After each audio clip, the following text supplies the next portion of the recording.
श्री सुखदेव जी महाराज बोले, हे राजा परीक्षित, यमुना स्नान करके जब उद्धव जी वापस नंद जी के घर वापस लौट रहे थे, उस समय सूर्योदय हो रहा था। सभी गोपियां अपने घरों से निकलकर बाहर आई तो उन्होंने नंद जी के द्वार पर एक रथ खड़ा देखकर परस्पर इस तरह कहने लगी, हे सखी, ऐसा प्रतीत होता है अक्रूर पापी पुनः आ पहुंचा है। हमारे मनमोहन प्यारों को वह मथुरा ले गया। अब कौन सी वस्तु हमारे पास ऐसी है जो वह लेने आया है? हमें विरह की अग्नि में भस्म होते देखकर भी उसे चैन नहीं मिल रहा है क्या? तब दूसरी गोपी कहने लगी, हे सखी, मुझे तो ऐसा प्रतीत होता है कि श्याम सुंदर प्यारे ने हमारी सुधि लेने के लिए भेजा है। अरे सखी, थोड़ा उधर तो देखो, हमारे चितचोर श्याम सुंदर की तरह पीताम्बर मुकुट और वनमाला धारण किए हुए वह कौन आ रहा है? उन्होंने शीघ्र मथुरा से वापस आने के लिए कहा था, कहीं वे ही तो नहीं आ रहे हैं। एक गोपी के कहने पर सभी गोपियां उस दिशा की ओर देखने लगी।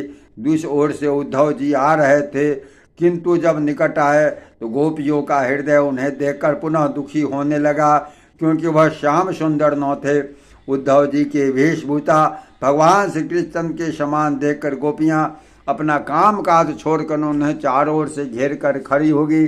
जब उन्हें ज्ञात हुआ कि उद्धव जी हमारे प्रियतम श्री कृष्णचंद्र जी के घर ठहरे हुए हैं, तो वे अत्यंत प्रेम पूर्वक सत्कार करते हुए कहने लगे, हे उद्धव जी, हमारे चितचोर मुरली मनोहर शीघ्र आने के लिए हमसे कहकर गए थे, किंतु आए नहीं। हम उनके बिना पानी की मोल दासी हैं, हम उनकी बिना मोल की दासी हैं। उनके बिना दिन रात सोना उठना भोजन पानी कुछ भी अच्छा नहीं लगता, फिर भी वे हमें भूल गए। क्या मथुरा में हम गोपियों से सुंदर स्त्रियां हैं जो वे उनके वश में हो गए? तत्पश्चात दूसरी गोपी कहने लगी, हे उद्धव जी, कन्हैया जी कपटी और निर्दयी हैं, हमारे मन की पीड़ा नहीं समझते। दृष्ट तरह भौरा पुष्पों में पराग चूसने बैठता है, उसी प्रकार कृष्णचंद्र हम गोपियों से रास विलास कर चले गए और हमें भूल गए। जय जय श्री राम।